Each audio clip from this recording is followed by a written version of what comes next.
Good morning, everybody. I am Manila Chan. That over there is Ted Rall. You are tuned in to the Ted Manila Information Show, or TMI for short, where we bring you too much information about anything and everything. Everything goes here, including F-bombs. We are live Monday through Friday, 10 a.m. Eastern. So please be sure to like and follow this show. I can't pound this, underscore this, and pound it into your heads enough. Help us grow this little channel, please. If you'd like to see us turn this into a real job, please just like and share. Subscribe. If you're on YouTube, hit that red button. We are trying to get to our monetization. We're getting close. We're inching there, but we need your help. So please do like and subscribe. Same for all our Rumblers. We appreciate you being there in the Rumble room. Good morning to everybody. So Ted, today, no guest today. Our main topic, What? I know there's a lot to get to. How can we do it without? There's nothing to talk about. There's nothing to talk about on day 2 of the Trump administration, but there's only like 800,000 executive orders that he signed yesterday, an avalanche of them, and sanctions that were lifted. I was waiting to see if we were mentioned in there, Ted. We're not yet. No, So, I mean, well, Clovis has already got like 23 of them tied up. So yeah, but everybody likes Clovis, though. tomorrow is National Vole Day, due to Vole Awareness Day. I don't know where my head is going with And flightless birds and small furry creatures. Yeah, we're not mentioned in any of the slew of sanctions liftings. Well, let's get the most important designations. one out of the way. It is now the Gulf of America.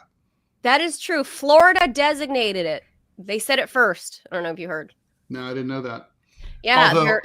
Although, do you notice Ron DeSantis was like exiled into the overflow room? Oh, I did not see. A bunch of Republican governors, they didn't quite make it into the main room. Well, I mean, it was in the rotunda. That's not to be confused with the woman from your story. That's right, not to be confused with her. And she's not, but like I guess Miss Tittywinks, Mrs. Bezos, they had to make room for her. So needed a lot of room for those cans. She had room for 2. She took the Dolly Parton memorial. Ron, I hear, isn't that tall, so I thought he could maybe just like sit on her chest, nice and comfy. Right. I felt like there's something I had to get off my chest. With a big, I wanted to have a big jug of coffee this morning to celebrate. Oh boy, Mark Zuckerberg certainly did notice. There are memes floating around, Ted. If you didn't see them, and if you didn't see them, viewers, it's all out there on social media. Yep. Mm-hmm. After Ted and I were, talking with our buddy Peter Coffin a couple weeks ago about Zuck dedicating this weird green statue to his wife, he was caught on camera ogling the Bezos boobs. He was clearly titillated by the whole inauguration. And he had the best seat in the house, man. He definitely had the best seat in the house. Yeah. God. No question. Right. This is the kind of show that you are tuned into. So if you want more of that, stick around. We're live Monday through Friday, 10 a.m. Eastern. Let's get into all the news so we can get to the actual main topics, because there are, Ted. There are so many points I want to get to. Executive orders, sanctions lifts, all of that. Gulf of America, USA. Gulf of America. Mount McKinley. Whatever. I don't know. I think it's called Denali now, isn't it? No, it was. Yeah, well, I guess it. I don't know if this will be. So it's interesting to me, right? The mountain is in the United States. It's in Alaska. It is formally named Denali now. It used to be Mount McKinley. Right. And now it will be Mount McKinley again. I think this does actually change the name, like on maps and stuff. Whereas the Gulf of Mexico is not, it's international waters, right? It's not, there's no name. To my knowledge, correct me if I'm wrong, I don't think there's any like international like naming designation organization that determines, for example, the name of the Sargasso Sea or the name of the Indian Ocean or the name of the Gulf of Tonkin or anything like that. I think these are just like, it's in the water, right? It's just sort of like, it's just called what people call it. Right. So I don't know about the rest of the world, but the United States actually has a department for that. And I actually was learning about it, and I don't know why, because there's kind Of course we do. yeah, weirdo. This And is not the Maps Agency, have which is a whole different, like, that's one of I the, have to I the have Maps it somewhere. Agency is not that. That is another secret, like the CIA, kind of part of the intelligence. No, not that. community. It's an actual naming branch in our government. Like, they actually do the naming of So I guess within the territory. So I guess within the government, right? Like, it'll now, the U.S. government, any authority says like, the EPA does a report on the Gulf of America, they have to refer to it as the Gulf of America. But it's not like it's going to make anyone else in the world call it that. No. So, I mean, the same can be said for dead naming, somebody that transitioned from this name to that name. Like you and I might be okay with calling somebody their new name, right? I don't care. Or like how streets get renamed. New York is one of the most notorious cities for street renaming. There's always... Like I live not far from Edgar Allan Poe Street, but no one calls it that. He used to live there. It's like there's although I love Edgar Allan Poe. Cool name. But but it's like I think it's 84th Street or something like that. And then like most notoriously in New York City, 6th Avenue was renamed the Avenue of the Americas years ago. Yes. And that's the formal name. But New Yorkers don't call it that. New Yorkers still call it 6th Avenue. And if you call it the Avenue of the Americas, we know you're out of towner. Yeah, I thought I remembered it because they're in my I don't know. I want to say I was 20 years old the first time I went to New York, and I don't think it was Avenue of the Americas back then, like in the year 2000 or 1999. It was. That goes back. They did that in the 60s, and if you walk down there, they have like all these old like there's these round signs with the seals of a bunch of Latin American countries on the street poles. And they're old. They're really old. They're from like I would have been like 2 when those things went up. For those who have not been to New York City, the streets, and I love this, the streets are gridded, so it's easy to know if you're on an avenue or... It's hard to get lost here. Yeah. It's hard to get lost, right? So I think maybe what I'm conflating that with is somebody local that told me this is 6th. So you're on 6th. And I was, okay, I know where I am. Okay, thank you. You know, because back then we didn't have iPhones. Right. Right. No, I mean, it's so we had to actually stare and look for things and talk to people. Look at paper maps and ask them. Go, excuse me, how do I get here? I gotta say, I mean, I would pay, if Google Maps was like suddenly like, we need $50 a month, I'd be like, I'd have to. I mean, I'd have to pay. I mean, it's like I use it every day. It's absolutely essential. In New York? Well, yeah. I mean, it tells you tells you like where's the nearest bank branch, where's the like where's the restaurant, what's the when's the next train, when's the next subway coming? Is this subway out of service or whatever? No, I seldom use Google Maps. Once I learn how to get someplace, it's fine. That's all. One time, 2 times, I'm good. Anyway, let's hop to our headlines and then get to the main topic, because we did go overtime yesterday. We're going to try to stay on schedule today. Okay, let's do it.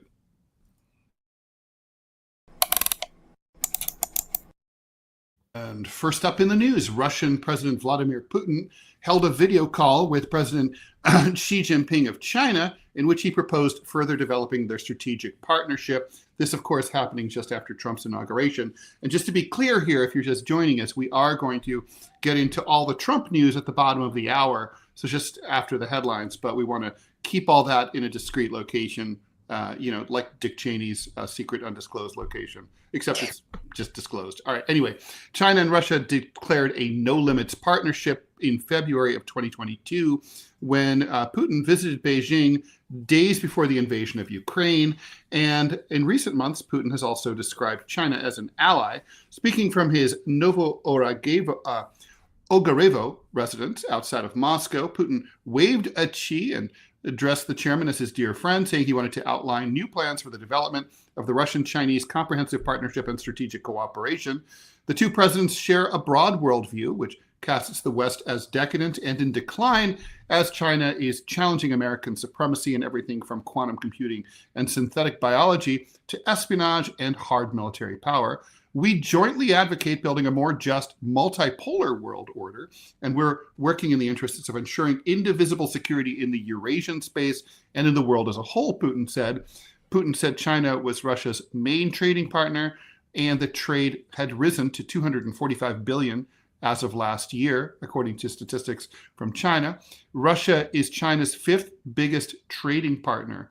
China is the biggest consumer of Russian energy and the biggest single oil export market as well, Putin said, adding that the two countries would push ahead with cooperating on fast neutron reactors and reprocessing nuclear fuel. I just want to point out, Manila, that like whatever you think of Vladimir Putin, his politics, whatever, you got to say, I mean, it's kind of must be cool to have a president who's able to speak in a theoretical way. I'm not even kidding, at an intellectual level, the way that Putin can talk. We haven't had one like that, I would say, since Obama. Sure. And even he's not like a towering intellect. He's smart enough. You know what I mean? I always say Obama was just charismatic and a good orator. I mean, he's all right. He's all right. You know, I mean, Jimmy Carter's probably the last truly intellectual president we've had. And even though people didn't think that because he was a Southerner, he was a physicist. He was a brilliant guy. Was he a physicist? I didn't know that. And I think you can't really go back. I mean, I think you have to go back to someone like Johnson or JFK for someone who's really got that world as a chessboard kind of view, you know, I mean, as opposed to the doofuses who've been running our well, look, you know. Let's be honest, Ted. Over the past 4 years, there is and Democrats, like, I know you don't want to admit this. I know you don't, because it's Trump and Orange Man bad. But you know, on some level, everybody across the country is a little bit relieved that we have a POTUS that was sworn in that can actually like formulate actual complete sentences. One, speak off the cuff, right? I'm not saying he's articulate. I'm not saying Trump is particularly articulate or some. Right. Okay. No. The bar is very low these days. The bar is very low, and you know what? The dude had a really long day yesterday. Is all I'll say, right? Like, I think that's fair to say. He had a really long day yesterday. And he was up late. And he was up late, and he was partying into the night. They had a gazillion things to do. So I'm on some level actually relieved that it's like, well, at least I know that this guy's not calling it quits at 4 p.m. Now, I mean, you're not wrong about that. He's no Vladimir I think Putin it's a lot to say that 600 years of Russian history. I got to tell you, though, I mean, Manila, you've got to know people like that. I have a lot of my friends who are completely checked out and really sad and like virtually suicidal about this whole thing, and they don't know how they're going to get through the next 4 years. No, it's not like everyone's happy about this. That's all I got to say. Yeah. But I'm saying somewhere deep inside, even the Democrats that hate Trump, on some level, you've got to be relieved that it's like somebody that you can at least know is not getting weekend at Bernie'd. No. I mean, that's true. I mean, although, you know, look, at 78, that could change in a moment. Right? At any moment. It could change tomorrow. But right now, it seems to be like, okay for now. I mean, yeah, I'm going to write I'm not sure, but I think I'm going to write my column this week about the intentionality of this president. And that's a really important thing. I mean, I had complained vociferously about presidents like Obama, whose main goal just seemed to be I want to be elected president. And once they took the oath of office, they had accomplished what they set out to do. I think Hillary Clinton would have been such a president had she won. I think Kamala Harris would have been such a president had she won. But this is, I mean, Americans haven't seen this level of intentionality from a newly elected leader really since 1980, when Reagan came in. Bill Clinton didn't have like a sweeping agenda. And I got to say, I don't agree with much of what, there's many things I disagree with. There's some things I do agree with, like the J6 pardons, that might surprise people. But I think the intent, it is nice to see intentionality in a Well, look, newly elected president, because it's like, these like two. we all read about like FDR's first 100 days, and it's like, oh man, that must be great to have a president who had a whole bunch of shit he wanted to do, and like we haven't really seen that in a long time. Yeah, like, well, these two, I was going to say on the screen, but they're not on the well, here they are. These two on the screen. I wonder what it's like living in either of those countries. Whatever you think of these men individually, Someone or smart these is in two, charge. Yeah. whatever you think And of they've their got politics as a Westerner, big ideas. like throw that out the window. But if you are somebody living in those countries, regardless of what you feel their politics are, what their party is or is not, at the end of the day, these two men are, one, intentional, like you said, and clearly very intelligent Yes, people that's true. with not only a broad and sweeping worldview, a good grasp on the world, but they are And forward history looking. and economics. Forward looking. That's the Right. big thing. Each of these men neither of them know is young. hundreds of years of history. These two men combined, they probably know about 2,000 years of their own country's history. But the important part is they are 7. forward looking, and they have goals for the long game. It's the long game. And here in the US, and I would say the West writ large, we have not had that kind of leadership. And I'm not a fan of Winston Churchill, but I think he had a similar outlook, that he was thinking 50, 60, 100 years into the future. Yeah. Whereas now, like, no. Europe has, in World War II, Europe had some people like that. Charles de Gaulle, he had a long, sweeping historical view. After the war, Western Europe ended up with all of these, technocrats, people like Adenauer and Helmut Kohl, Georges Pompidou, Francois Mitterrand, people who just didn't have that, that big vision. I think that's part of why the reaction that we're seeing in the right, the rise of the right in Western Europe, people like Marine Le Pen, and so on.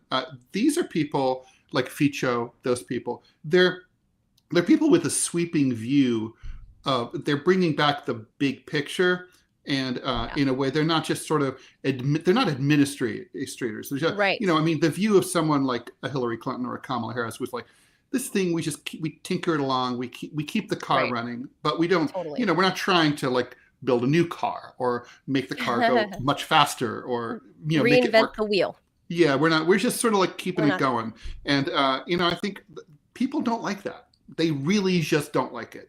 Unless they only like it if everything feels good. And when things don't feel good, they want changes. Yes. And that's where we're at. Yeah, for sure. All right. So moving along, this one's personal for me. Jules Feiffer, the Pulitzer Prize winning cartoonist, playwright, screenwriter, and children's book author, who was one of the most humorously neurotic literary voices of his generation, died at his home in upstate New York on the 17th. He was 95 years old. The cause was congestive heart failure, said his wife, J.Z. Holden, whom she was his third wife. He only got married. He was, bear in mind, 95 years old. He got married the third time back in 2016, not that long ago. Wow. Pfeiffer's weekly comic strip, Pfeiffer, initially called Sick, Sick, Sick, ran in the Village Voice between 1956 and 2000, was syndicated to more than 100 papers. In an era defined by the nuclear bomb, the Cold War, racial tensions, and the sexual revolution, Pfeiffer added his nerve-wracked perspective to an influential cultural stage occupied by such humorists as Woody Allen, Mort Saul, Lenny Bruce, and the team of Mike Nichols and Elaine May. And if you just hear those names and compare them to, say, the cast of SNL, you can see why things were funnier back then. Pfeiffer found his voice in comics that provided a sardonic and sarcastic takedown of authority and conventional wisdom. In addition, he told the LA Times, well, it's the LA Times, so he may not have said this. His work explored how people use language not to communicate and the use of power in relationships. Later comic strips, such as Gary Trudeau's Doonesbury, are indebted to Pfeiffer's brand of acerbic wit and literate satire. No other cartoon in strip format was dealing on a regular basis with themes as adult as sex, politics, and psychiatry, Trudeau once said. in one strip for Playboy in 1957, Pfeiffer was on retainer at Playboy. Pfeiffer's Superman was a neurotic, settling for an office job after the woman he saves questions. His compulsion to rescue and his exhibitionist tendencies. Pfeiffer's characters brimmed with self-pity and self-absorption. They were, in their creators' words, so busy explaining themselves that they never shut up. They were consummate New Yorkers. They were very Upper West Side, very Jewish, very neurotic and high-strung. And he was I've been inspired by Schultz and Mike Peters, but Pfeiffer was my biggest inspiration as a cartoonist. I mean, when I was a kid, I was poking around the books in the back of one of my classrooms in elementary school, and I came across one of his books that I guess the teacher had, and I was like, what the fuck? Like, you can do political cartoons that are not about the president or the vice president. They're about ordinary people and how they interact with politics. I was like, and also they're really wordy, which, most political cartoons are not. And I was just like, wow, that's like, I'm a better writer than I am an artist. That was true about Pfeiffer as well. And so he was like, he like opened a door that we were able to walk through. And we fell out, he and I. Unfortunately, I knew him fairly well. But unfortunately, he got really mad when my syndication launched. And a couple of papers, not a lot, decided to drop him and put me in instead. And he thought that I was like a scab. I mean, it had nothing to do with me. I didn't call the paper. The syndicate guy. And it's like, and if I had known they were going to drop him, I would have been like, I would have been like, don't do it. I don't need that paper. Right. But, it wasn't up. It was just business. It had nothing to do with me or anything. It's like, some sales guy goes out for drinks with the editor of the Seattle Post-Intelligencer. The next thing you know. So anyway, he got really mad about that. And then I wrote a very controversial piece about Art Spiegelman. And then Pfeiffer ended up siding with Spiegelman. And so that was like the beginning of the end. And then most notably, I ran into him. I was with another cartoonist. We were on a bus from the Hamptons to New York, and there was Pfeiffer. And we were all joking about how, like, if a terrorist blew up a bus, that would be like 30% of American political cartooning would be gone just like that. So, but anyway, that all said, I'm sorry that we fell out, but he was absolutely a genius. And I strongly recommend not only his cartoons, but also his autobiography, his memoir, is one of the best memoirs in any form written by anybody ever. It is fucking hilarious and brilliantly written and really brutally honest. My best part is when he masturbated into drywall. But well, I'm going to leave that to be your last word about him, because I'm somewhat familiar with his name, and you'd have to point it out to me that once I read his obit, I went, oh, Ted must know him.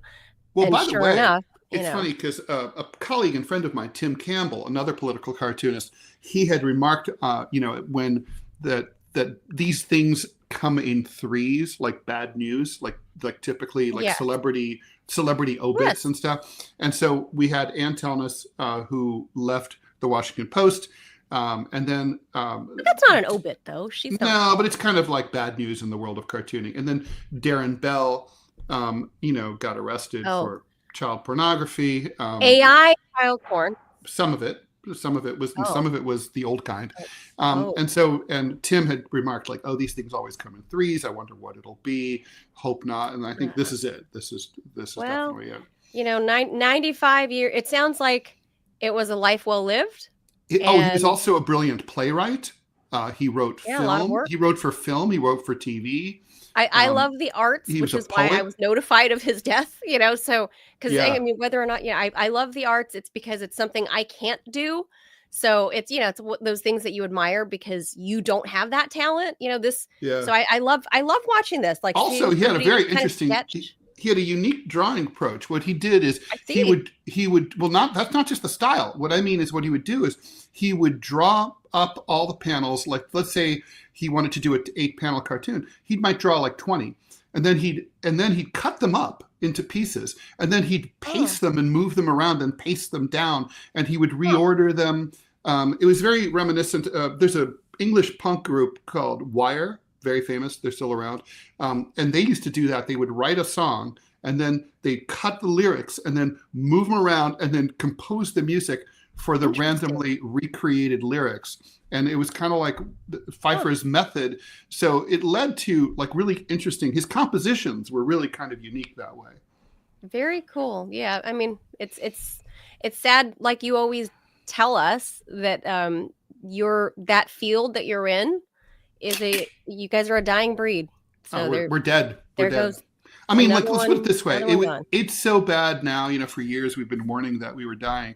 It's so bad now that if suddenly there were like 100 openings for political cartoonists, there'd be no one to fill them because there's no young people who are, you know, they hire 3 or something. I mean, there's just there's no one to do it. There's no one under 50 who can do this at all. Wow. And almost no one under 60, really. There's like 2 or 3. So, yeah, I mean, no one's 25 and doing this. Rest in peace, Jules. Yeah. All right. Sorry. Bye, Jules. But yeah, he did. It was a life well lived. The Department of Government Efficiency's first order of business was itself. First there were 2, then it was down to 1. Vivek Ramaswamy is no longer part of DOGE. Officials confirmed yesterday that broke on my phone at 6:45. The inauguration was at noon, so he lasted 6 3/4 hours. So now Elon Musk is all solo to run the cost-cutting operation by his own self. Ramaswamy, who sought the GOP nomination for president back in last year, says he wants to run for governor of Ohio. I have thoughts about that. A native of Cincinnati, Ramaswamy, 39 years old, wanted J.D. Vance's old Senate seat before Governor Mike DeWine chose Lieutenant Governor John Husted instead. Vivek Ramaswamy played a critical role in helping us create DOGE. Anna Kelly, spokesperson for the commission, said in a statement, he intends to run for elected office soon, which requires him to remain outside of DOGE. Based on the structure that we announced today, we thank him immensely for his contributions over the past 2 months and expect him to play a vital role in making America great again. Thoughts, first of all, I wonder why he waited until after the inauguration and then didn't wait longer to bail on it. Ted, easy. And he hates him, and apparently he didn't get along with Musk. Easy. He waited because he wanted some good tickets to the inauguration. Yeah, he didn't want to end up in the overflow room with Ron DeSantis with the dogs. That one's easy. It's not like he decided yesterday that he was going to leave and do this, right? Like, no. He's known, but he wanted to wait for the announcement because he needed to secure the tickets to the inauguration. So he is not going. And I guess I don't know what kind of problems he had with Musk, but anyway, it's not hard to imagine. I gotta say that I will be shocked if he's successful securing the governorship in Ohio. I just don't see it at all. I like Cincy. I had a good time in Cincinnati. Oh, it's a great city. I like it. I didn't know that was where he was from. I thought he was from somewhere else. And I don't know, but I like Cincy. Had a good time. He is not Ohio. I have a better chance. I could go and challenge him. I would beat him. You know, I mean, and I haven't lived in Ohio in years, but he just doesn't. You know, it's not, part of it is his ethnicity, but I mean, a black person would have a better shot than an Indian person in Ohio. Ohio is like a very black city black state in the downtown areas in Dayton, Toledo, Akron, Cleveland, Cincinnati, and so on. But I just don't see it. He's so like un-Ohio, you know, he's billionaire. I mean, this is a place where rich people, they don't drive nice cars because it's like they don't want to be showy or flashy. He's showy and flashy. It's just not going to work. I don't see it at all. This opens up a spot for the Democrat who runs against him. He left Ohio to go to college and never went back. Right, like that. Yeah, that was it. I think he went to Harvard undergrad and then grad school at Yale for law school, and then. But either way, he came to the East Coast and then became a biotech billionaire or whatever, right? With his mom being like a pharmacist or something. She's in the medical field also. I mean, he didn't come from a poor family to begin with. No. So, he can afford to run for governor, but But him leaving DOGE, I would say, I mean, all jokes aside, that the first one to cut was 50% of the leadership at DOGE. Well, DOGE is dead. I think it's kind of like there's something different about I don't think so. Well, okay, it's wounded. Elon will dig his. There's something about he's that kind of person. But there's something different about like having you have this commission with these two dudes. And now it was too many chefs in the kitchen. Now it's all personalized. It's just about Musk. Whereas it was diffused a little bit with the two of them. Yeah, well, I think it was just these two guys, because of their executive status in their personal lives, they were bound to not play well because they're the ones used to calling the shots in their own companies, right? They weren't. You can't have two executives co-piloting this new, experiment because again, it's just too many chefs in the kitchen. There could only be one. One needs to be the sous chef. There's just no other way. That's true. And like it's funny because Vivek is Poe compared to Elon. Oh also. Yes. So he's yes. So I'm just gonna say a popper. So, I mean, I think Vivek, if you're hearing us here, you got to like reconsider this and do something else. Because, I mean, if Clovis wants that job, he can beat Vivek. Because Clovis has more ties to Ohio than that. Well, probably he spent more time. Clovis has spent more time in Ohio than Vivek has. Isn't Clovis one of the evacuees from the Haitian violence? He's part of the diaspora. Yeah, of the feline. It was Ohio, wasn't it? Yeah, it was Springfield. Right. Mm-hmm. Right. Okay. I mean, there's a Springfield in every state. So I wasn't sure. That's why the Simpsons chose it. All right. We have some breaking news. Marco Rubio has officially been sworn in as Secretary of State. So that sound you hear of bombs falling, that's what happened there. The Senate voted unanimously to confirm 99-0. You don't say. Unanimously. I thought there were 100. Anyway. Well, he's the 100. Oh, right. Good point. Rubio is. Can he vote? Can't he vote for himself? Like, yo, I'm awesome. I don't know. All right. Well, so that's the first. That's the first to be sworn in. JD Vance could vote for him, right? So, and he didn't. I don't know. Is state the oldest? I think state is the oldest cabinet department, if I'm not mistaken. So I think he's like, I guess, 5th or 6th in line. I don't know, but nobody objected. Is the point? Right. The zero vote. Nobody. Everyone was into it. Including Bernie. I know, right. Asshole. Including Liz Warren. Assholes. They're all assholes. Liz, I know, it's wrong. Well, I don't know. I mean, I think maybe the idea, and I don't support this, is the new candidate, the president has the right to his cabinet. He has the right, unless we have a major objection. I would have a major objection. Marco Rubio is a maniac. I mean, so, and his politics are really far right. So I would be like, no. That's why I'm like, okay, you got Liz Warren and you got Bernie, neither of whom objected. There was no contrarian. No. Well, there's no balls. Anyway, the start of Prince Harry's court battle against Rupert Murdoch's British newspaper group was delayed at the High Court in London for the two sides' lawyers to hold last-minute discussions, presumably for a possible settlement. Harry and former senior lawmaker Tom Watson are suing news group newspapers over alleged unlawful activities carried out by journalists and private investigators who worked for their papers, The Sun, which is a tabloid, and the defunct News of the World between 1996 and 2011. At what was due to be the start of an 8-week trial, Harry and Watson's attorney, David Sherborne, requested that the judge, Timothy Fancourt, give them a little more time. The prince said his mission is not to get any cash, but to get to the truth, after other claimants settled cases to avoid the risk of a multi-million-pound legal bill that could be imposed, even if they won in court, but had rejected NGN's offer. Obviously, Prince Harry has the money to fight this. One of the main reasons for seeing this through is accountability, because I'm the last person that can actually achieve that. Harry, who is set to appear as a witness himself in February, said last month, good for him. I totally think that's awesome.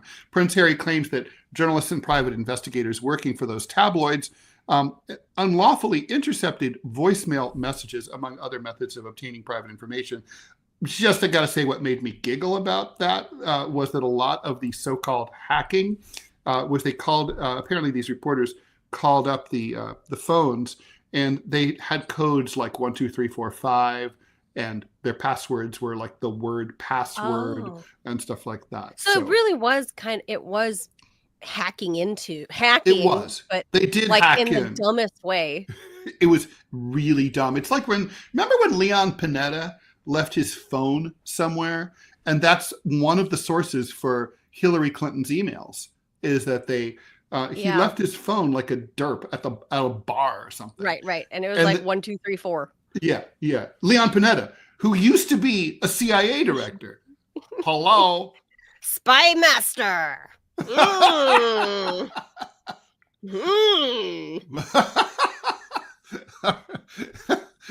And what can you say to that? But that means Harry and the Royals all had like their computer password was password. Yeah. Or like or maybe Diana. Mum. Or Mula. Just something so stupid that like some random reporter at The Sun could figure it out. Yeah, exactly. So I was under the impression that like there was like cyber hacking involved. They got like black hats involved, and that Rupert Murdoch paid all. So none of no, not so much. I mean, even without opposable thumbs, Clovis could have gotten into those phones. Yeah. Okay, in this case, now I'm kind of like, I wasn't rooting for Rupert. At this point, I kind of am. I'm rooting for Harry. I think it's like no, I'm kidding. What they did was disgusting, and they tortured. Not right. They tortured these fucking people. You know, they really did. It's not right. It is really not right. I agree, because I have been. I don't know why, Ted, and I probably fucked this up in my own career, because, like, I've told this story before. I don't know if I've said it publicly, but like in Trump's first term, I was at CPAC. I was at CPAC in 17. So it would have been February 2017. And I was in the green area getting coffee. And, that's supposed to be off the record. You can't, right? Like it's like what you see and hear there didn't happen, right? Because that's where the journalists go get coffee. That's where the guests go get coffee. And I'm around all kinds of people. And here comes the walrus, John Bolton himself. By himself. And we're standing. Here comes the walrus. Here comes the eggplant. That's right. The mustache. And I was like, oh, hello, Mr. Bolton. JB. Hello. We're stirring coffee next to each other. And you're like, hey, so killed any brown people lately? So I'm just kind of like, I want to say things, but I'm not, because this is supposed to be that. It ain't right. Off, this is supposed to, it's ethically, this is not where we're supposed to do it. It's off the record. Yeah, you're not mixing it up. Yeah. Right. So I was just cordial. And then I hear one of his little staffers come running down the hallway. Mr. Bolton, Mr. Bolton. And I turn around and I'm going, this sounds important. And I instinctively wanted to get my phone, and I went, missiles are flying. Alleluia, alleluia. Nope. This is, I'm going, oh shit, like something's going to happen. I should get my phone. I decide against it. And this was the moment, because Trump had just spoken at CPAC. And Bolton's making coffee next to stupid me, and nobody else, no other reporter was there. It was just me and Bolton. Staffer comes and says, the president wants to talk to you. You got it. You got it. And in my head, I'm going, holy fuck, he's about to get the NSA job. I have the scoop. Fuck. Do I go on air and do I do this? Do I call Moscow now and say, like, oh my God, I got the scoop. It could have just been like, you got that seat at the restaurant. I know. Yeah. But he said, the president needs to talk to you now. So I went, it's the scoop. And I didn't do it. And I didn't do it because old school ethics, right? Like maybe a younger journalist might have done that, might have might have turned on their phone in the green room, right? But that is a scoop. Old school ethics, Ted. I went to, I hear you. It's like the time I was on, and I do hate him and hope he dies covered with fire ants. Sean Hannity. I was on his show, and he and I was in the makeup room, and the lady who was making me up was, we would say, is an undocumented worker. shall we say. And he came in and started talking to her about how they were going to pay her off the record, off the books in cash. And I remember, and I'm in the studio at Fox, right? Like on Avenue of the Americas, right? And so I'm like, again, ethics, right? I remember going home and telling my wife at the time, like, so Sean Hannity, big nativist nationalist, like he talks about how the problems at the border. He fucking hires undocumented workers his own self at TV. I could fucking blow him up, and like, but then I was thinking, total hypocrite. And I was not at all worried about, like, how I got the information, because it was legit. But I was like, and nobody told me to sign anything that said I couldn't talk about what I heard there. But the thing is, I decided not to say anything because this poor lady, she has mouths to feed. She presumably had a family. I'm like, well, right. She didn't ask. It's not her fault. She's doing her thing. I didn't want to fuck up her life. So I shut up. I shut up. But it always bugged me. Every time I see that like lunk on Fox, I'm always like, you fucking piece of shit. Well, I mean, so you can imagine how I felt that I could have had easily. I mean, it wasn't until like 2 or 3 hours later that they negotiated Bolton's deal. I would have been like half a day ahead of all the other reporters had I just gone on air or recorded it or something. And who knows, maybe he wouldn't have been. He would have been the NSA that would have been. And he wouldn't have been actual. You could have destroyed it. I could have thwarted. Well, that was, by the way, appointing that shitheel was one of Trump's made a lot of mistakes in his life, and that was one of the big ones of his first term. Yeah, absolutely. Sure. So all right, let's keep going. We're running slow here. It's my fault. Okay, the revamped White House Oval Office will once again feature the Diet Coke button that Trump used to use to summon sodas during his first term. The famous little red button, which I had never heard of, actually, not that famous. Really? Hidden inside. I thought it was a joke. Was spotted on Trump's Resolute, like the red button that you get from Staples, the red the easy button. Yeah, was spotted on Trump's Resolute desk after his inaugural ceremony, according to the Wall Street Journal. The button was removed from the Oval Office in 2021 by Biden. When pressed, the button notifies White House butlers that a Diet Coke, Trump's favorite drink, is required in the Oval Office. Trump's new decor includes portraits of Ben Franklin and George Washington with, I guess Andrew Jackson's gone, with the painting of the nation's first president hanging over the fireplace, a portrait of Alexander Hamilton, the first Treasury Secretary and the founder of the New York Post, as well as one of former President Thomas Jefferson, were also seen hanging in Trump's office. Trump, 78, also brought back a bust of Churchill, which he put on a table next to the fireplace during his first term, and kept a bust of MLK, Martin Luther King Jr., that both he and Biden displayed in the Oval Office. The gold curtains Trump picked out during his first term were also used by Biden, so those are still there.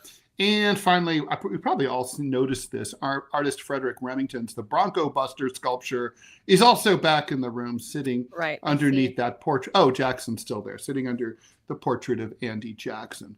So, yeah, that's that. Diet Coke is go. Forget the nuclear button, man. It's the Diet Coke button. Like who? I had heard about this before. I never put too much thought into it, but it's real.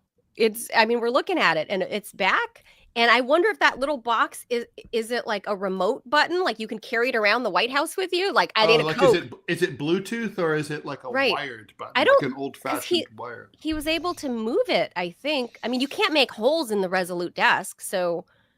What do you mean you can't make holes in it?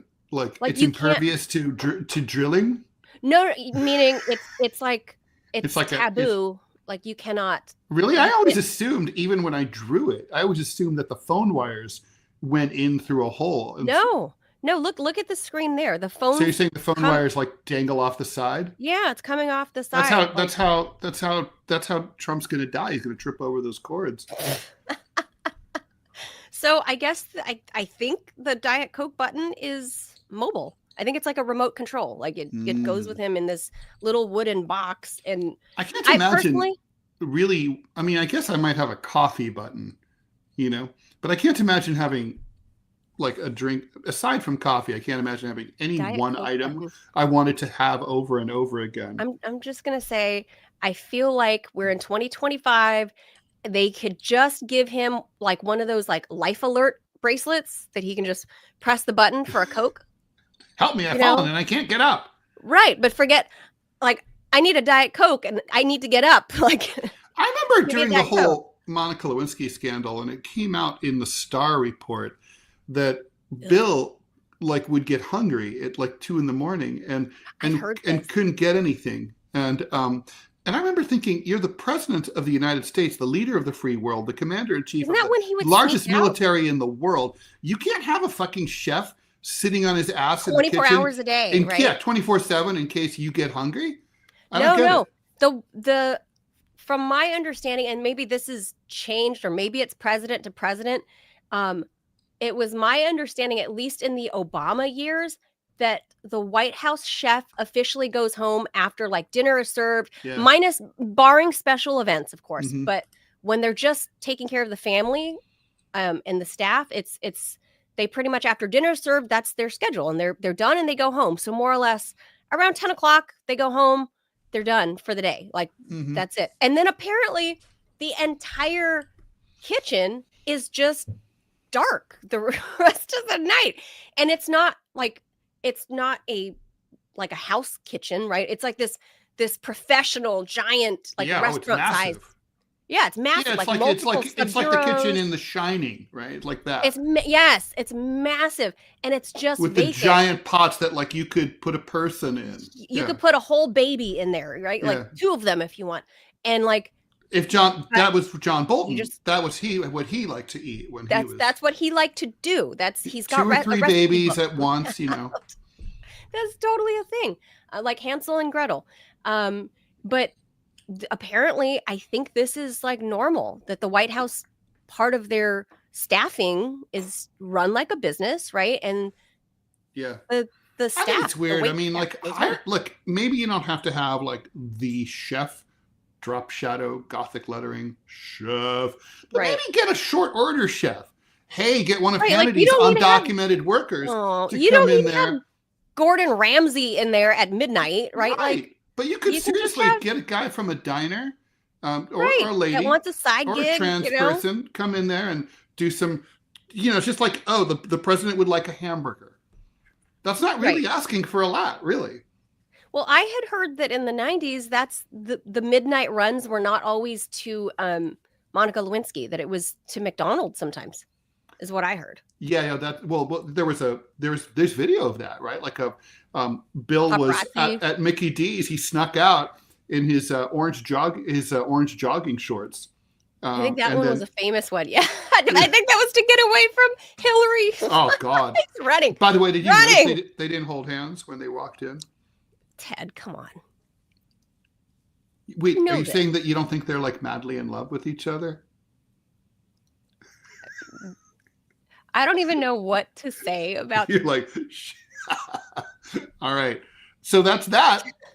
Jaws. Let's Jaws it up. We're already 20 that was minutes over. That was it. We have a lot of Trump stuff to do. Then we're gonna we got Trumping to do.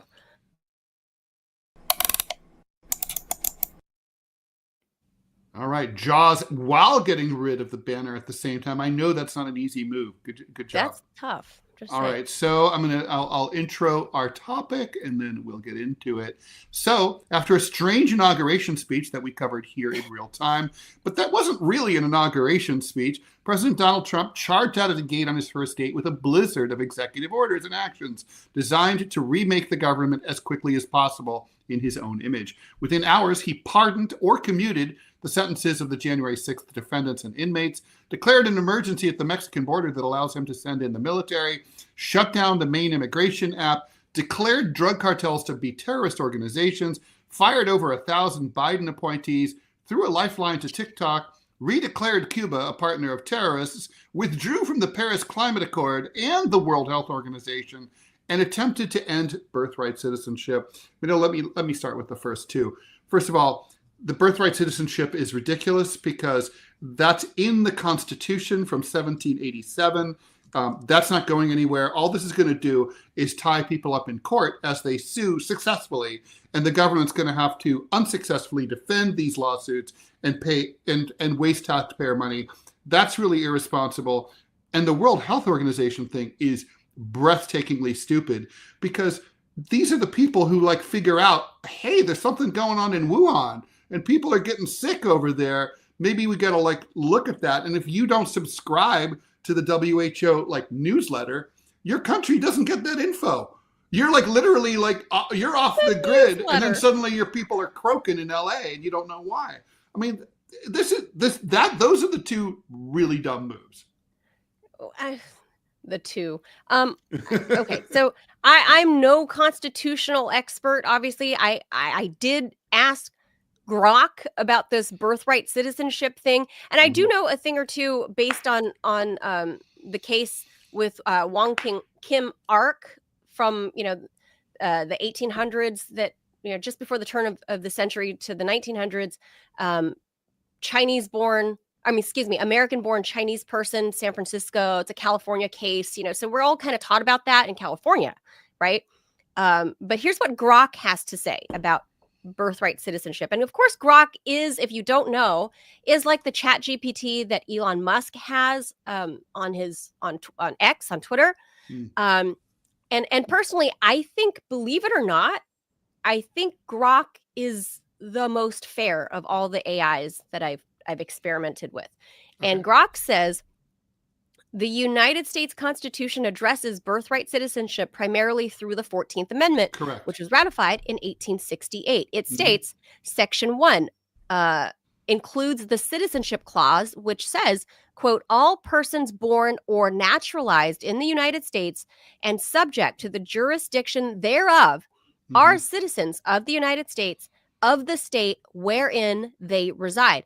And this clause has been interpreted by the Supreme Court to grant citizenship to nearly all individuals born within the geographical limits of the United States, provided they are subject to its jurisdiction.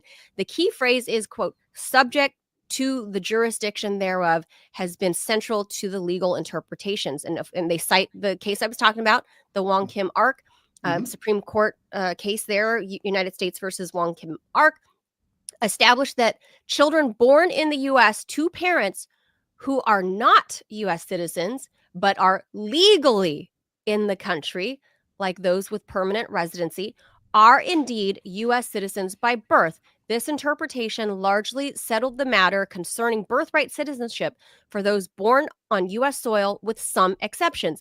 Exceptions include like kids of foreign diplomats, right? They're not subject to U.S. jurisdiction, and historically, Native Americans not considered subject to U.S. jurisdiction until those laws changed in the 20th century. So, there's this debate around that one phrase, Ted, and obviously Trump is doing this. I don't know. I don't think there's much debate about that. It's going to go to the Supreme Court again because the interpretation is in question. There is the part that says, yeah, but you're subject I mean, clearly, if you're, let's say, a traditional anchor baby, right? Like your parents fly in from Mexico, overstay their visa, and your mom's pregnant when they're here. She drops you, at a hospital in Wichita. You're American because you are. You are subject to the jurisdiction of the laws of the United States of America. Right. The baby is. The baby That's is. the argument. That's right. The parents are not. The parents might become, but they're not automatic. But clearly, I mean, anything that lives and breathes and walks inside the territory of the United States is, subject to the jurisdiction of the United States.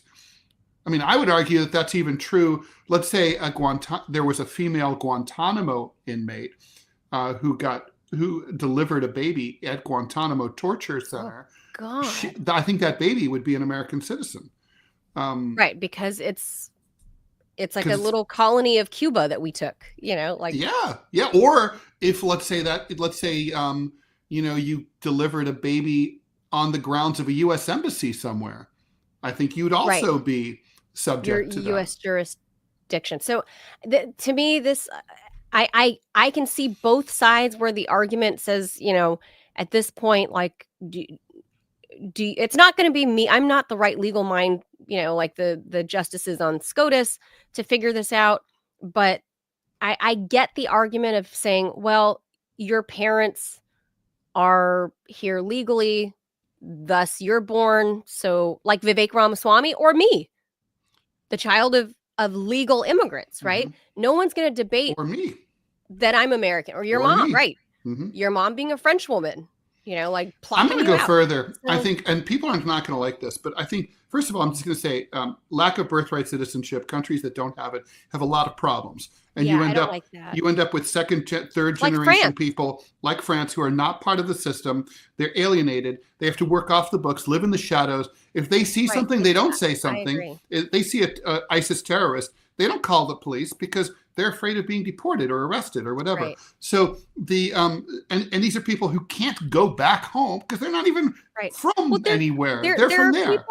There are people in France that are like these young, I think you and I on the old radio show covered a case of a young guy that's like, like a 22-year-old kid or something that was shot and killed and by police trying to get away from a traffic stop. And he's some kind of Arab. I forget what, but he was some kind of Arab. And it was like his grandparents were the illegal migrants. Algerian, I'm pretty sure. Algeria, that was it. That his grandparents were the illegal migrants there. Therefore, his parents were born there, but still considered illegal. And now he's born there and he's considered illegal. And it's, by law, by French law, the police killed an illegal migrant. Right, that's correct, and it's ridiculous. I mean, Obama did a lot of. He was the deporter in chief. People forget that. Yes, and he deported a bunch of people back to Cambodia who had come here when they were like 2. They were luggage. Okay, they weren't migrants, and they went with their parents. Anyway, they were deported back to Cambodia, to this desperately poor country that didn't even have any programs to be able to handle them. They didn't speak Khmer at all, right? No. They couldn't speak the language. They didn't even, they were lost. It would be like dropping me in Cambodia. They just didn't know what the fuck to do. It was like, those people escaped the parents because those kids are people my age. They're my age. They're the last of the Gen X. They're literally my contemporaries. I would have gone to school with them, their parents escaped Pol Pot. Like, literally, that's what happened. We have plenty of room. I'd say, like, if you have an anchor baby, you have anchor parents too. The two, if you give birth to a child in the United States, if you were born in the United States, both of your parents should automatically be entitled, I'm going to say, at least to permanent residency. Because, I don't want the kid to be a citizen and then the parents are not and get deported. Like, I don't want that. That's not good for society. I want them to take care of their kid. And you could say, okay, well, that's going to encourage this kind of behavior. Okay. There's lots of, like, you can't shoot shoplifters either. We have a declining birth rate. If you could shoot, as long as they're born here. Exactly. If you could shoot shoplifters, it would probably stop shoplifting, but we don't allow that, right? So I already know that producer Robbie is his hair is on fire. Chomping at the bit. He's ready to murder us right now. Well, but we have to keep going here. If Robbie wants to pipe in for like a minute, and we can move on to the next topic. I don't think he's available to pop in. Never mind. But I know because I know him. He's not poppable. Oh, I'm poppable. We have to talk. Oh no, there he is. I'm 100% poppable. Hold on. Okay. Pop quickly because we have to move on. One second, producer Robbie. Not a problem. Let me know when. Go for it. All right. So here's the thing. When it comes to anchor babies, if we secure the border, the ones already here, my policy, go ahead and stay. No problem. No for the anchor baby? Yeah, 100%. For those who are here right the hell now. If y'all give me that starting freaking tomorrow, I deport every freaking carbon-based life form of you. Mama, baby, cousin, great, you're gone. What if the dog wandered across the Tijuana border? What about the cat? The cat is always innocent by definition. Hey, listen, I have no problem with dogs and cats. Y'all know I have a personal animus right now with my landlord because that old biddy won't let me have another dog after my dog died. Dogs are welcome. Y'all come on here to Montana. Love to have you. But no, just close the border. Secure the freaking border. And birthright citizenship. Just turn off the tap. Well, Yeah. I mean, it looks like you're Right getting your now. way. That was another one of Trump's executive orders. Yep. He ordered the border shut down. He shut down the immigration app. It stopped working. People Good. who were waiting in Mexico, who were following the rules, I should say, and have been waiting, they had appointments. They've just been canceled. They were crying on The television. new rules that were made by Their Biden, tears are which delicious, by the way, are then Ted. worse. I loved it. Now I'll say this real quick because I know That's y'all mean. I know y'all in a hurry. Don't care. The Indian nations, if you look at a map of the 1800s, were under the jurisdiction of the United States. Indians were not citizens. The 16th Amendment had nothing to do with immigration. It's all about freed slaves. Historical context matters. Historical context matters. Does matter. 100%. But they did write but I've read the debate. If you read the debate in Congress at that time, they definitely considered all these possibilities, and they very much so. And they knew that, and they voted for it, even though they knew anchor babies could result from it. Well, back then, no airplanes and things. So, I mean, it was harder to get here. Mm-hmm. And just one last thing, again, context matters. If some lady from the Oglala Nation popped a squat, dropped a brand new baby, that baby was not an American, even though Dakota Territory and Montana Territory were under the jurisdiction of the United States. That's all I got to say about it. Y'all continue with the show. Okay, go. By the way, speaking of Oglala Nation, Peltier was finally freed. Leonard Peltier was freed yesterday as one of Joe Biden's last executive orders or pardons, rather. Well, I approve of that message. I approve of that one. He's 80 years old. This whole thing Liberal tears happened at the Oglala Nation. I believe Leonard Peltier is of the Chippewa tribe. One of my close friends back home is a Chippewa tribe member. And most of these people shouldn't even say Peltier. His name is Leonard Peltier because many of them have French names, French last names. But yeah, and this happened on Oglala Nation territory. And I think it's one of those few good things. Well, he probably he didn't receive a fair trial, right? So I mean, of course not. That's the main point. Yeah, right. That's the main point. But that was the message. I think. And I'm going to say this real quick, and then I'll go away. If we stop aborting babies, if we stop killing the future generation, and stop sterilizing kids, guess what happens? The birth rate fixes itself. Y'all have fun. we will. We always do. Thank you as Thanks, always, Robbie. 100%. All right. So then. We talked about the border. The border's been shut down. Although, also the border was already kind of shut down anyway, right? I mean, Biden had when he was trying to get reelected last summer, before he crapped out. The open border got returned to the way it had been when he took over. Returned-ish, but then if you look at the chart of border crossings, it's plummeted dramatically. No, but that's like saying the math of I don't know what a good example would be, but you can manipulate math based on your data sets and to make it appear any way you want, right? And so the math, like the BLS data, like the Bureau of Labor Statistics and our jobs, and that's all bullshit. The border is still, but they haven't changed the way that they calculate that. No, it is, because now you're no longer illegal if all you do is go on the app. So by definition, but the number of encounters is lower. They have trickled, and they've reduced the number of people who are allowed to come. I don't buy that. I don't buy that. That's true. Like, it is true. Because of the way they're counting and how many border patrol were there. It's just there's ways around how you report those numbers. It is a fact, though, that like Biden was worried about the border. He knew that Trump had made it a major issue, and therefore he shut down the whoever was really running, Tony Blinken or whatever, who's really the president. They reduced the number of people allowed to cross for appointments to apply for asylum.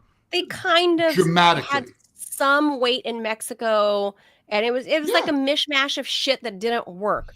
And that app, what was it called? Something one, like US one, or something. I forget. Something one. BPD, BVD, or something. I feel like STD one or something. Something. I don't know. But the app itself went dead like 20 minutes into Trump's inauguration, which, by the way, he didn't put his hand on the Bible. I don't think that matters, but nobody corrected him. There was concern about fire. Well, possibly, but it might catch fire, Chief Justice Roberts didn't correct him, and Melania didn't correct him. She just stood there holding the two books, like, hiding under her terrifying hat. I love the hat. But anyway, by the way, she couldn't see, right? I mean, it was literally covering her eyes. She doesn't need to see. She's the first lady. Maybe as an alien, she doesn't really see through her eyes. She looked down her nose at everybody, but she's also very, very tall. Like very, very tall. And very strange. Yes, but she's very tall, so she didn't have to look forward to see people and make sure she didn't trample anyone. She just looked down because the hat, whatever. But that's fine. I think she looked great. She held the Bible beautifully, and Trump did not put his hand on it because the Bible might burst into flames. Maybe it's possible. But there's so many more executive orders, and like I alluded to at the top of the show, Ted, we were not on that. There was nothing saying that sanctions. We got to talk about. Come on, I got to get your thoughts about the World Health Organization. Come on, you got to admit that's a mistake. You got to. I do think mostly it's a mistake, but I also have my criticisms of the WHO with their stupid idea that they threw out. They covertly were working on during the tail end of COVID about basically saying, hey, we're going to get all of our members to sign this little piece of this document that says we're in charge. Once we declare a state of emergency, the WHO, Dr. Tedros, is in charge of your country, America, your country, Australia, your country, China, your country, France, your country, Germany. I'm in charge, Dr. Tedros.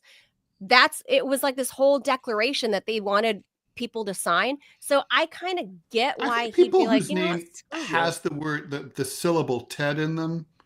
Generally, I found them to be extremely trustworthy and competent. So this Tedros, because no one can say his last name, like Gabarius. It's not Tedros Boutros Ghali. Ghali, yes. So everyone says Dr. Tedros, right? Because literally everybody bungles his name. So everyone just says Dr. Tedros at the chief of the WHO. I take your point about him. But still, they shouldn't have done that. There's a little vitriol but dropping there. out of the WHO is a mistake. I mean, because seriously, that's the organization. It notifies, it collects information from its members and shares all the information that it gets with its members. And like, for example, even though they got criticized, China we found out about COVID and the Wuhan origin of it because China did share with the WHO that information. It's how it took a while for us to figure out the true origins. I just want to say, but still, when that was happening before the WHO, me at the time still hosting In Question on RT America, and one of my producers, who's also Asian, we got to talking because we have friends and family out there, right? Not necessarily in Wuhan, but in China, in East Asia. And we were talking about this weird virus that everyone's talking about over there. And then we tried to notify our employers, and nobody, they were like, I was like, hey, this is going to be a big news story. Nobody believed me at the time. I was like, something weird is happening over there in China. There's like, I have friends and family telling me blah, blah, blah.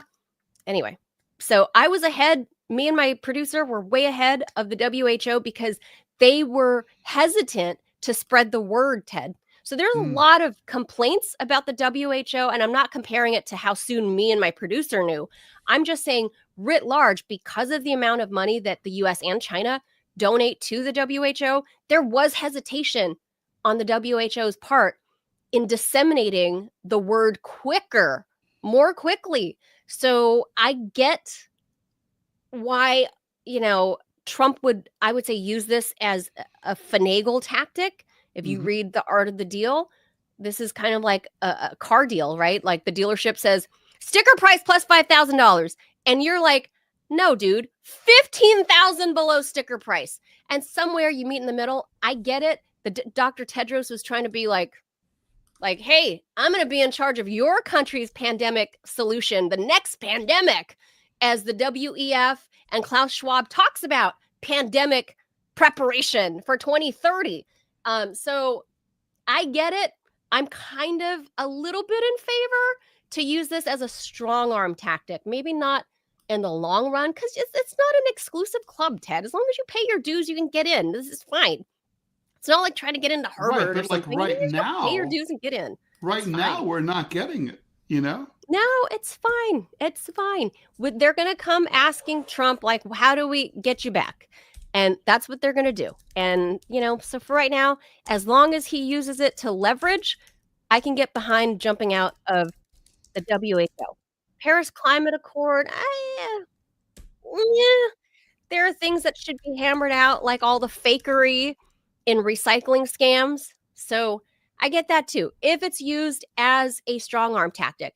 Well, it's not. I think the WHO thing might be a strong arm tactic. It smells like it might be, because even Donald Trump doesn't. I mean, he's a germaphobe, so he's got to be worried about bugs. And he got COVID, and kicked his ass, right? So he probably cares about this stuff. I think the Paris Climate Accord, he dropped out of it last time. Don't forget, and there was no negotiations. He wasn't interested. He doesn't. He's like, drill baby drill. Fuck the environment. I'll be dead in 2 years anyway. Do you think he recycles all those Coke cans that he drinks every day? No, I think he throws them out onto the White House lawn. Because aluminum, aluminum is actually recyclable, and glass is actually recyclable. Everything else, not so much. Like, though, I think the plastic 2 liters can be recycled, but outside of that, that's really. So, Mr. President, recycle your Diet Coke cans. I want to get to J6 before we say goodbye, because I think this is a big deal. Definitely, please. Big deal. So the J6. By the way, the reporting has been a little bit unclear. Just to be before you do your comment, people like the reporting's been saying, he pardoned almost all of them, and the implication was that some of them had not gotten a pardon, that he made some exceptions. There was a carve out. That's not true. He commuted some of their sentences. Right, that's what it is. Some got full pardons, but everybody's off the hook. No one's going to be. Everybody's off the hook. No one's in prison as of today. Right, they're all gone. And this is the first. I shouldn't call it a rift, because it's not a rift. This is the first already where we see the difference in opinion on this subject matter from then Senator J.D. Vance, and now Vice President Vance, with Donald Trump. And I'm siding with J.D. Vance on this one. Trump took everybody off the hook. Everybody is out of the clink.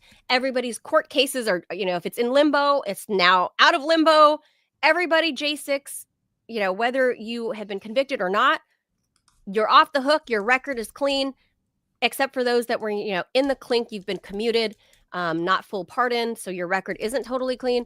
But what J.D. Vance said was that he believed the people that were convicted of violent offenses should remain behind bars. And I agree with that. If you were the dude taking a shit on Nancy Pelosi's desk, okay, whatever. Was it a watery shit, or was it I don't know. Fully contained, dump? Like big brown like bomb? A dump? I don't know. I don't want to know the details of that.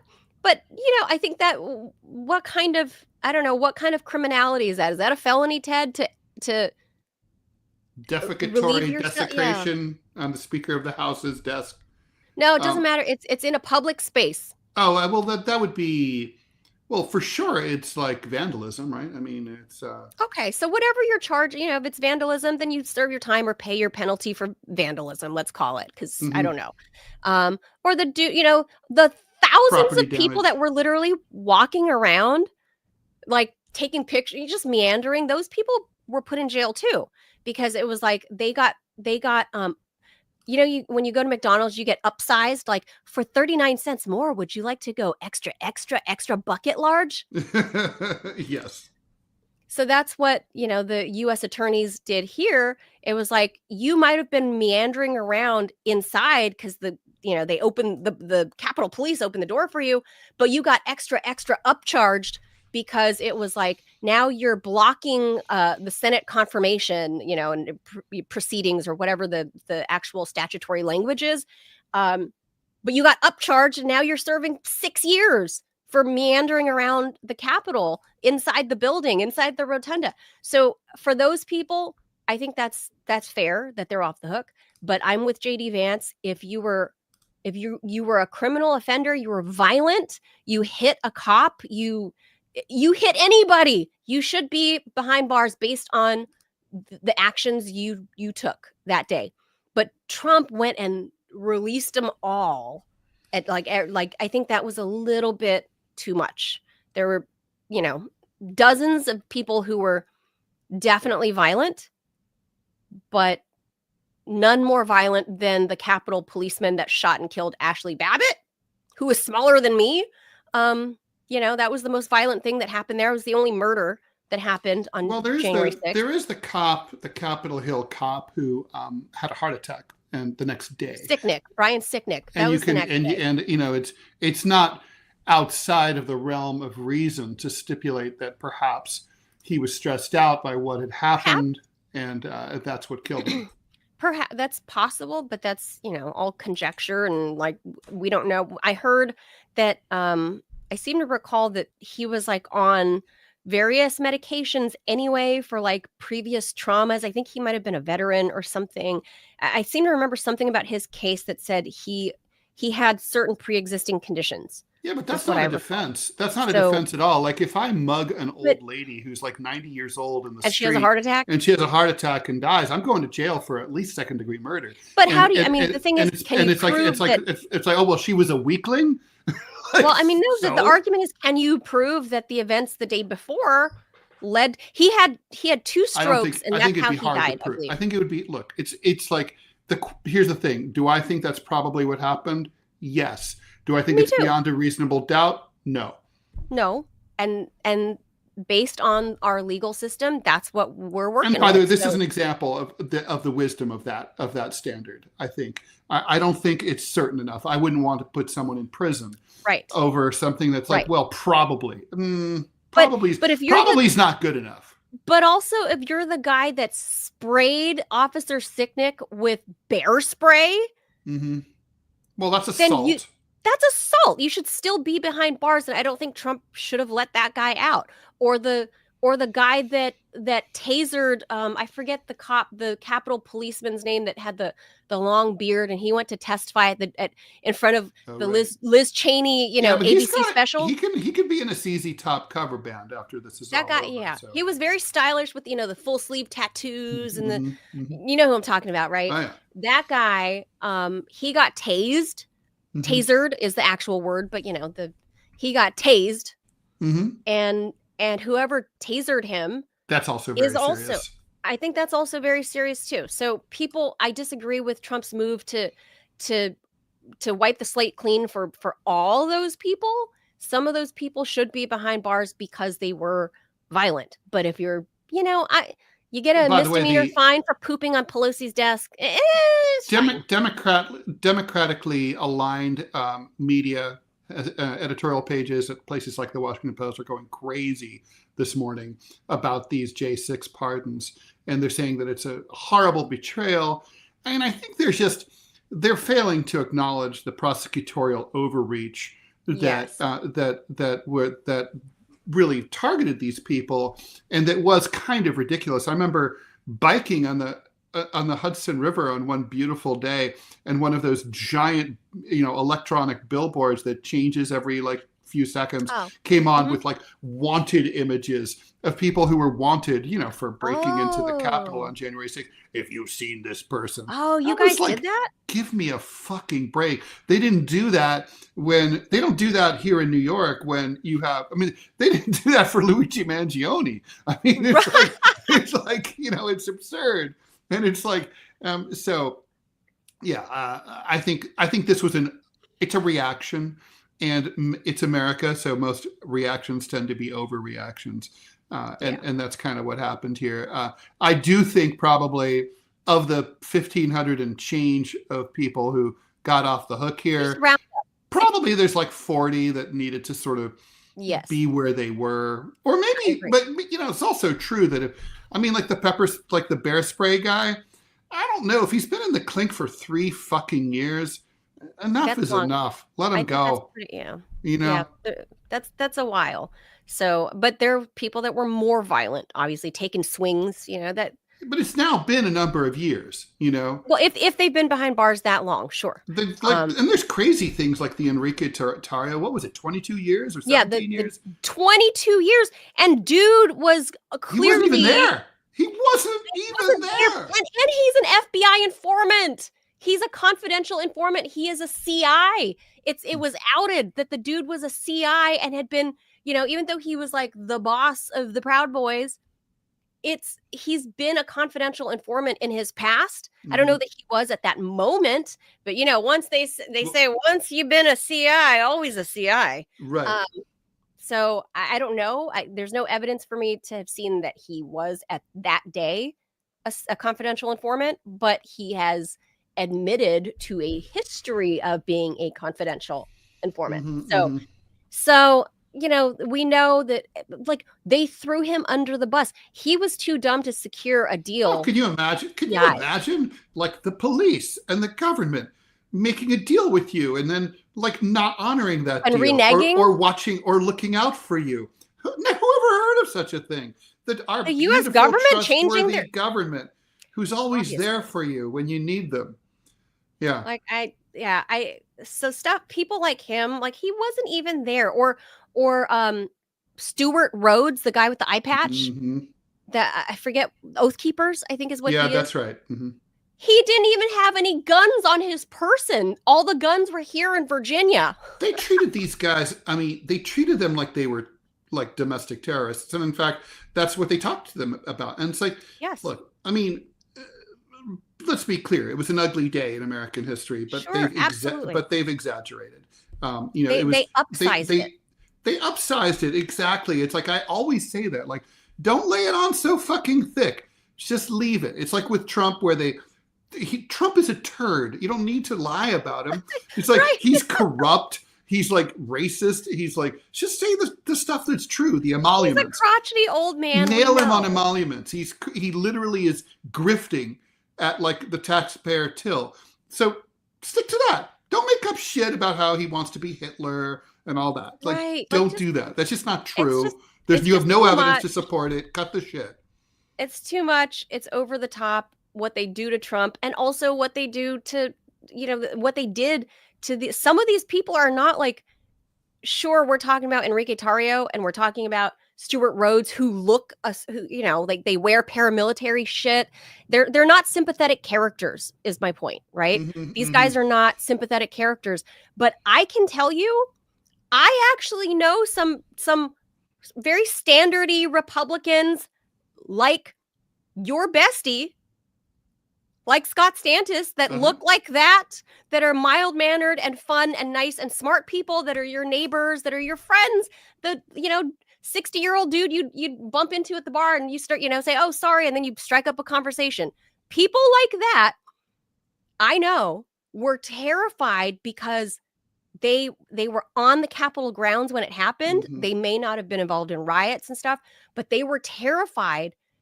These people should not have lived the past 4 years in sheer terror because they knew the Biden government was gunning for every single person based on cell phone tracking data, that you might have been that 60-year-old man that was just there, but not pushing on cops, not, you're just on the grounds, but that your data would show that you were there.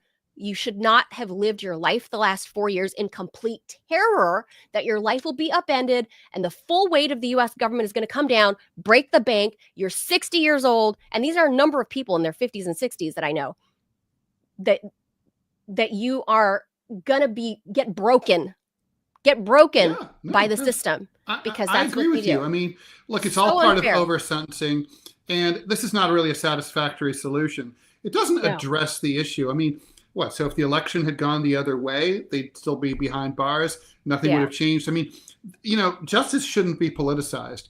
And as a society, we should, I've been ranting about this for years. It's not just these people. It's mostly, people of color, but it's everybody.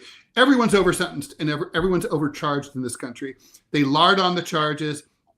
The only thing I find very important and useful about like the law, the coverage of the lawfare and the January 6th stuff is, I would hope that it would draw attention on the part of like law and order conservative Republicans to be like, look at like what overcharging looks like and feels like when the government goes crazy over something that's, they take the crime that you committed and then they exaggerate it out into something ridiculous. That's they're doing that. That's normal. That's why 99% of people, of defendants in federal cases, cop a plea, because they know they can't prevail, and they're so overcharged, and so they don't get their day in court as American citizens, right? Right. I really hope that Republicans start to see that, like, this is a mistake, and that we need to start having like a Scandinavian style, reform-based judicial system that tries to reintegrate people back into society as quickly and effectively as possible, rather than just feed the prison industrial complex, which is really, it's a for-profit system, which is why the over-sentencing thing, right? Like, it's to the advantage of the prison industrial complex to have these long sentences, because, as a client, you're making them money, and you provide them with slave labor, and they get more money from the taxpayers. Firefighters, you get to use them as firefighters if you're in California. Right. We have a great program for that. So I can tell you all about it, because one of my stepbrothers is a California fireman, and he's told me that those guys do play a crucial role, but that shouldn't be the case. One, we should allocate enough money to have firefighters. Different conversation. Firefighters that we pay, Ted. Yes. And two, we should not use inmates to exploit them to get brownie points so they can get out a little early. No, it's disgusting. Have them risk their lives. It's not right. But anyway, that's a different conversation. We're out of time. Touch on a couple of things, Ted. Mass firings. Cuba was off the terror list for like 72 hours? Indicating that Biden wasn't very serious about that. No! Although there's no evidence that Cuba's ever actually done anything wrong in this respect. No. So. Point is, they're back on the shit list. Mm-hmm. Yeah. So damn. TikTok's bought a little bit. They've got 70-ish more days, I think. Cartels are terrorists, which is not true. It's not true by the usual definition, but I could see how one indulging in mass violence does not make you a terrorist organization, right? Because they don't have a political, like, what is their political position? They don't have a political orientation. No, it's like, this is it's a mafia organization, right? It's like, if they kill people, it's because they're rivals, or they've broken rules or something like that. Right. So I don't know, by the technical definition of terrorist organization, I don't know that they really actually count, but I know by doing so. But that one will stick. That one will stick. The president has this kind of, I mean, the president because that empowers the president. Not to mention, the cartels aren't going to sue in U.S. courts. They might. You never know. They got money for lawyers. So that's true. Yeah. It's not like people don't know who the Sinaloa cartel is. Like, they actually have a name. Like, the people know. Bob Sinaloa. It's very, very possible. All right, so we'll leave it there, because there's too damn much. And love this guy, love Orange Man, or hate him. You have to admit, dude is way more vibrant than the guy that we had the last 4 years. And I'll tell you, Ted, I could not have done the day yesterday. What this dude did all day, I don't have it in me. With coffee, all things are possible. No, Diet Coke, apparently. There's the button. There's the Diet Coke button. See, it is mobile. It is mobile. Okay, there you go. I guess, I don't know, if you run on Diet Coke, I don't drink. One of the Rumblers did bring up a good point. Why not just have a mini fridge and just stock that fucker? I don't know. First, this is the first move of DOGE. Get rid of the mini fridge. Get mini fridge, and therefore get rid of the Diet Coke butler. Yeah, no Diet Coke butler. Yeah, because that's like his sole job. Is that his sole job? I don't know. Sitting on top of a case of Diet Cokes and cold Diet Cokes. He's the butler. He's the guy that gets sent out to Costco to buy heaps of Diet Coke. So, but I don't know. I hope they're going to Costco and getting them. Yeah, it's like. Yeah. I hope you're not buying retail Diet Coke somewhere. No, that would be bad. My tax dollars, man. Right. Dude, you better be buying. By Costco the way, I think Coke. I did read this, and I believe it to be true as a student of history, that Trump's crazy signature, that he carefully copied Charlemagne's, not the guy on the podcast, Charlemagne, the emperor of the Holy Roman Emperor. Yeah. we know Charlemagne's signature. Yeah, he signed lots of shit. Oh, Charlemagne was highly literate. I guess I've just never looked up the signature, but no, if you look it up, it's the same. Mine is an amalgamation of duping notes from my parents for high school. Oh, I had a business doing that. Because I'm an artist. So like I had like a whole folder, an accordion folder, and I would have my clients, my fellow students, they would steal letterhead from their parents, and I would keep it on file, and then a writing sample. And then when they needed for a specific date, they'd commission it, and then I would deliver it. And never failed. $10 each. Failed. Back then, that was a lot of money. I only did mine for myself, but my signature was crafted based on forging my parents. Both my mom's was hard. My dad's was scribble, so it was very easy. I had my mom's down to an art. I could always get a day off. I couldn't do it. But I kind of learned it along the way. But it was usually my dad's signature, so that I learned. So now my signature is of scribble. You don't know what it says. Yeah. They're very difficult. Well, that's sort of like like at the machine when you do your credit card machine, you have to sign on it with scribble with your finger or like the little stylus, and you're just sort of like, nobody. It's like it's a joke, right? You're just like, ugh. And it's like it always goes through. You could just put in there like blow me, and it would go through. Yeah, I know. It's not like it captures your real signature. It knows how you sign. Yeah, it's not checking with anyone, No. It is not. So, all right, guys, that's going to do it for Manila Chan and Ted Rall. Please be sure to follow us, whatever platform you are watching and enjoying. I hope you're enjoying this program on. Be sure to like it. Just follow it and like it. We don't require you to like what we're saying or anything about us. I guess that's true. By the way, Manila, I do want to point out that on YouTube, which we are now at 403 subscribers.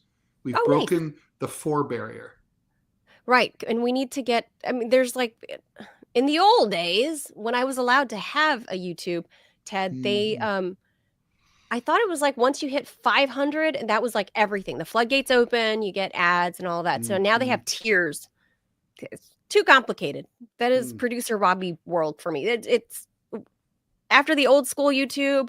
I'm not allowed on there anymore, so whatever. It is what it is. That's fine. They can go to hell. I'm all about the Rumble. You know this. So guys, please share it. Please share our channel if you're on Rumble. If you're not Rumble, in the position. Rumble, you want to catch up. YouTube's ahead of you. They are, but they're 1/10 of the viewership of the world, right? Of all streaming. This is America. Inherent disadvantage is no excuse. Meritocracy, Rumble. At least help share the show. We'd appreciate that. Thank you guys so much. We'll be back again tomorrow at 10 a.m. Eastern. Appreciate you being here, whatever platform it is that you're on.